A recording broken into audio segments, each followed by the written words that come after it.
आदरणीय सोनिया गांधी जी, श्री राहुल गांधी जी, के वेणुगोपाल जी,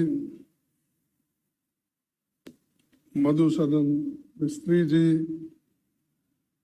सभा में मौजूद हमारे नेतागण और कांग्रेस पार्टी के मेरे प्रिय साथियों और मीडिया के मेरे मित्रों, आज मेरे लिए बहुत ही भावुक क्षण है। आज एक वर्कर, मजदूर का बेटा, एक सामान्य कार्यकर्ता को भारतीय राष्ट्रीय कांग्रेस का अध्यक्ष चुनकर ये सम्मान देने के लिए आप सबका हार्दिक आभार और धन्यवाद देता हूं। जो यात्रा मैंने 1969 में ब्लॉक कांग्रेस कमेटी के अध्यक्ष के रूप में शुरू की थी, उसे आपने आज इस मुकाम पर मुझे पहुंचाया है। जिस महान राजनीतिक दल का नेतृत्व महात्मा गांधी जी, पंडित जवाहरलाल नेहरू जी, सुभाष चंद्र बोस जी, सरदार पटेल जी, मौलाना आजाद जी, बाबू जगजीवन राम जी, इंदिरा गांधी जी और राजीव गांधी जी ने किया हो, उस जिम्मेवारी को संभालना मेरे लिए सौभाग्य और गौरव की बात है। डॉक्टर अंबेडकर ने जो इस देश के संविधान को बनाने में अपनी आधुनिक भारत को निर्माण, कांग्रेस पार्टी का जो बेमिसाल योगदान है, मैं समझूंगा इसको रक्षा करना हमारा सबका फर्ज है। इसके लिए लड़ना हम सबको तैयार होना चाहिए।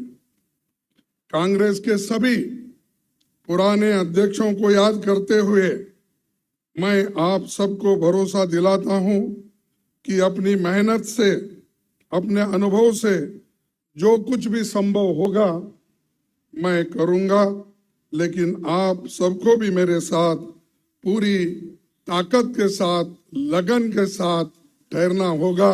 यही मेरा अपील है। आज इस अवसर पर कांग्रेस के करोड़ों कार्यकर्ता की तरफ से श्रीमती सोनिया गांधी जी के बहुमूल्य योगदान के प्रति हृदय से आदर, सम्मान और आभार व्यक्त करना चाहूंगा। मुझे याद आता है 15 जनवरी 1998 का दिन, जब बेंगलुरु के नेशनल हाई स्कूल मैदान में आपने अपनी पहली जनसभा में कहा था कि मैं कर्नाटक से राजनीति की दीक्षा ले रही हूं। तब से आपने रात दिन निस्वार्थ मेहनत कर कांग्रेस को संभाला है। सोनिया जी हमेशा सच्चाई के राह पर चलती रही। सिर्फ सत्ता के लिए राजनीति करने वालों के इस दौर में त्याग की जो मिसाल उन्होंने कायम की है, उसका कोई दूसरा उदाहरण मिलना मुश्किल है। उनके नेतृत्व में ही 2 बार यूपीए की सरकार बनी। तब आम लोगों के हित में एक से एक शानदार काम हुए। MNREGA, food security act, right to information, right land acquisition, right to forest rights जैसे कितने ही कानून आपने बनाया, जो सोनिया और डॉक्टर मनमोहन सिंह जी के नेतृत्व वाली सरकार की बहुत बड़ी ये उपलब्धि है। उदयपुर के नवसंकल्प चिंतन शिविर में पार्टी को आगे लाने का जो ब्लूप्रिंट सोनिया जी के नेतृत्व में तैयार हुआ था, उसके लागू करने की जिम्मेदारी अब हम सब पर है। मैं जानता हूं कि ये दौर मुश्किल है। हम सब जानते हैं कि जैसे लोकतंत्र की स्थापना कांग्रेस ने की थी, उसको बदलने की कोशिश आज हो रही है। किसने सोचा होगा कि देश में कभी ऐसी राजनीति का दौर भी आएगा जिसमें झूठ का बोलबाला होगा और सत्ता में बैठे हुक्मरान लोकतंत्र को कमजोर करने में जुटे होंगे। लेकिन मैं ये भी जानता हूं कि झूठ, फरेब और नफरत का ये तंत्र हम तोड़ कर रहेंगे। कांग्रेस की विचारधारा भारत के संविधान की विचारधारा है और करोड़ों देशवासी उसमें दिल से यकीन करते हैं। ऐसे बहुत से लोग कांग्रेस पार्टी के साथ फॉर्मली जुड़े हुए नहीं हैं, लेकिन वो लोकतंत्र को बचाना चाहते हैं। कांग्रेस अध्यक्ष के नाते मैं उनसे कहना चाहता हूं कि आइए हम साथ चले।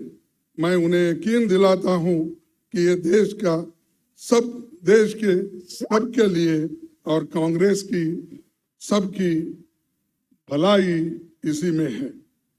कांग्रेस पार्टी 137 वर्षों से लोगों के जीवन का हिस्सा है। हमारे अच्छे काम के बावजूद, हमारे नेताओं के त्याग के बावजूद मतदाता हमसे कुछ रूठ गए हैं। मैं राहुल गांधी जी की आभार मानता हूं, जिन्होंने इस बात को समझा और हर मुश्किल को दरकिनार करते हुए वो भारत जोड़ो यात्रा पर निकल पड़े हैं। वो लोगों से मिल रहे हैं, उनसे सीधे संवाद कर रहे हैं, उनके दुख और दर्द को सुनकर वो हर लोगों से मिल रहे हैं, चाहे वो एनजीओ हो, इंटेलेक्चुअल्स हो, जर्नलिस्ट हो, किसान हो, मजदूर हो, बच्चे हो, सभी के साथ रास्ते पे मिलते हैं, उनके पूछते हैं, फिर जब इंटरवल होता है उस वक्त उनसे संवाद भी करते हैं। ये बहुत बड़ा अचीवमेंट हमारे पार्टी के लिए है और यही बड़ी देन हमारे लिए है, खासकर मेरे लिए है। कन्याकुमारी से कश्मीर की इस भारत जोड़ो यात्रा में हर रोज लाखों लोग जुड़ रहे हैं। देश में एक नई ऊर्जा पैदा हो रही है। इस ऊर्जा को हम व्यर्थ नहीं जाने देंगे। कांग्रेस अध्यक्ष के रूप में ये मेरा दायित्व है। इस दायित्व को पूरा करने में मुझे आपका साथ चाहिए और मैं आपके साथ काम करने के लिए इस विषय में तैयार हूं। मैं नीचे से काम करते हुए आया हूं। एक primary members, block Congress committee, काम करते करते इस पार्टी को जुड़ा हूं और आपके बीच इस पद पर आकर आज पहुंचा हूं। मैंने खुद हर वर्ष मुश्किल का सामना किया, जिसका सामना आम कार्यकर्ता और पार्टी के नेता करते हैं। पार्टी में काम करते हुए जो चुनौतियां आती हैं, जो उतार चढ़ाव आते हैं, जो आशा और निराशा से आप गुजरते हैं, मैं उनसे वाकिफ हूं। इसीलिए मैं विश्वास के साथ आपसे कहना चाहता हूं कि हम साथ मिलकर हर चुनौती का सामना करेंगे। आइए हम कांग्रेस की उस विचारधारा को लोगों में लेकर चले, जिसे राहुल जी ने अपने कार्यकाल में एक नई धार दी है। हम जानते हैं कि इस देश में करोड़ों युवा जो भारत को धर्म, जाति, जेंडर के बंटवारे से ऊपर देखना चाहते हैं, जो भारत में शांति चाहते हैं, रोजगार चाहते हैं, विकास चाहते हैं, वैज्ञानिक सोच चाहते हैं, लोकतंत्र चाहते हैं। ये युवा ही देश की और कांग्रेस की उम्मीद है। उदयपुर नवसंकल्प शिविर में हमने तय किया था कि युवाओं को पार्टी में आगे बढ़ाया जाएगा। संगठन में 50% पद 50 साल से कम उम्र के लोगों के लिए रिजर्व रहेगी। युवाओं की इस उम्मीद को पूरा किया जाएगा आप सभी के कोऑपरेशन से।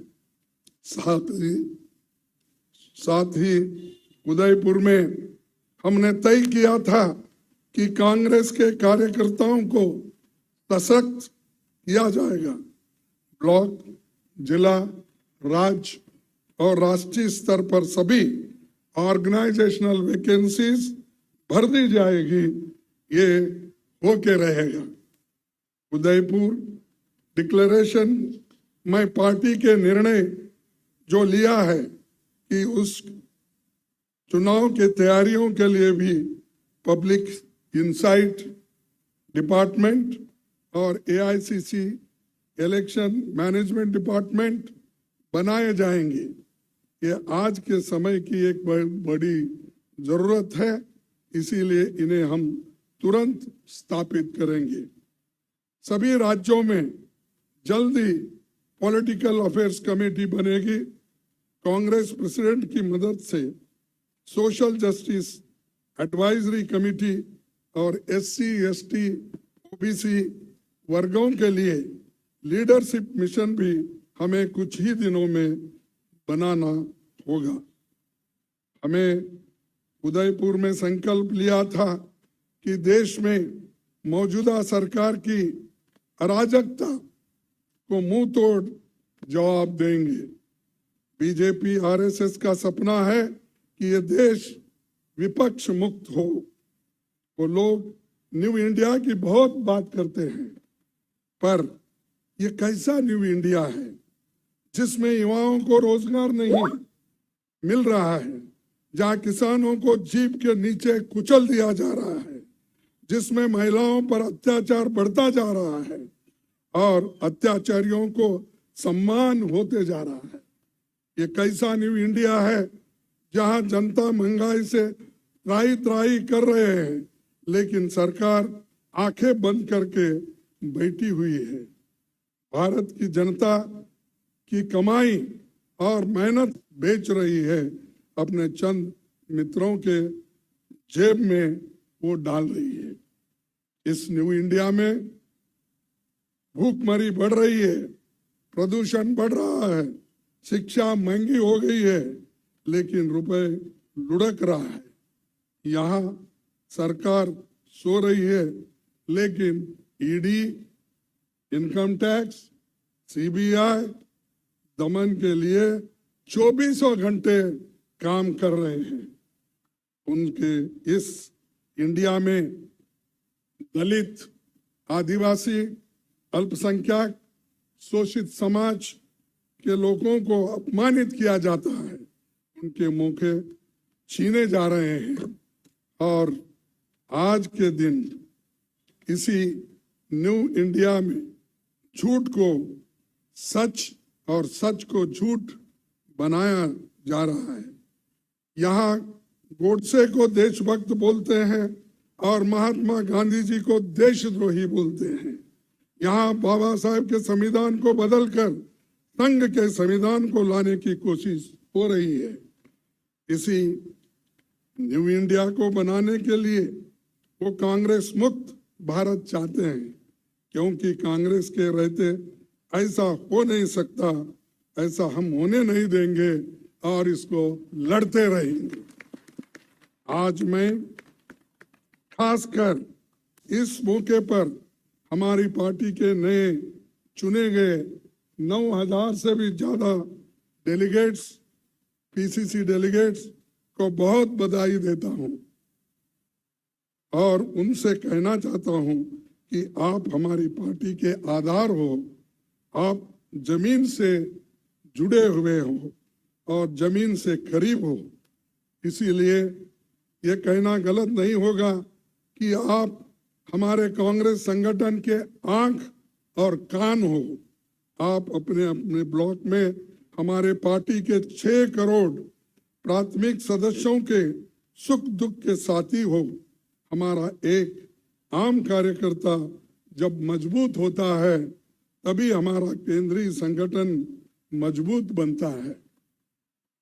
Today I want to call upon my Congress family to come together to carry the message of Bharat Jodo Yatra to every nook and corner of the country. The message of economic equality, safeguarding constitutional values, communal harmony, more employment opportunities to the youth of India.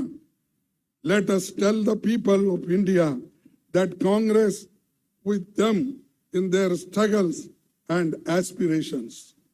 Tell them that we are going to be their voice and that we will work for India that was envisioned by forefathers who gave their blood and sweat for this great nation. Lastly, I would like to thank the chairman of the Central Election Committee, authority, and its members, the Congress party and this team, providing once again the Congress is the only party that truly has internal democracy and that has been proved in this election very impartially conducted by the chairman of the authority. I once again congratulate him.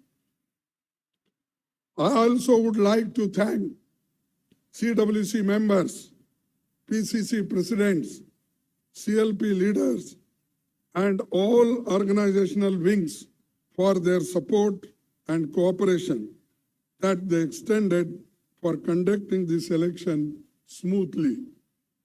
In the end, I would like to once again thank our PCC delegates, and I want to tell them that you are the foundation of our party. As President, it will be my utmost duty to look after our workers. Together, we will build an India that will be enlightened, empowered, and equal for every citizen. इस देश में संविधान की रक्षा होगी, सबके सम्मान अधिकार की और अवसर की रक्षा होगी, लोगों में नफरत फैलाने वालों को हम हरा के रहेंगे, जनता की आवाज बनेंगे, महंगाई, बेरोजगारी, भूखमरी से लड़ना होगा, भारतवासियों के भविष्य की रक्षा करनी होगी। आने वाले समय में हिमाचल, गुजरात और अन्य राज्यों में चुनाव होने हैं। जनता इन राज्यों में बदलाव चाहती है। हमें मजबूती से इनमें अपनी पार्टी का प्रदर्शन करना होगा। आप सभी का सहकार और सभी की मेहनत उसमें लगना चाहिए, तभी हम उसमें यश पाएंगे। हम महात्मा गांधी के सिपाही हैं, हम किसी से डरते नहीं, और जब कांग्रेस कार्यकर्ता अपने अंदर के डर को निकाल देगा तो बड़े से बड़ा साम्राज्य भी घुटने टेक देगा। तो इसीलिए मुझे एक बार याद आता है, राहुल जी जब लोकसभा में थे, एक शब्द हमेशा कहा करते थे, जो भी मुश्किलें हमको आएंगे उसको डरना नहीं। उनका वर्ड ही था डरो मत, और वही डरो मत का स्लोगन हम आगे लेके चलेंगे। मैं देश के युवाओं से कहना चाहता हूं कि जो लड़ाई कांग्रेस लड़ रही है वो सिर्फ हमारी नहीं है, हमारे लिए नहीं है, हमारे पार्टी के लिए नहीं है, ये आपके भविष्य की लड़ाई है, जिसे हम सब मिलकर लड़ेंगे और जीतेंगे और यशस्वी इसमें हासिल करेंगे। इतना कहते हुए मेरे 4 शब्द को समाप्त करता हूं। जय हिंद, जय कांग्रेस।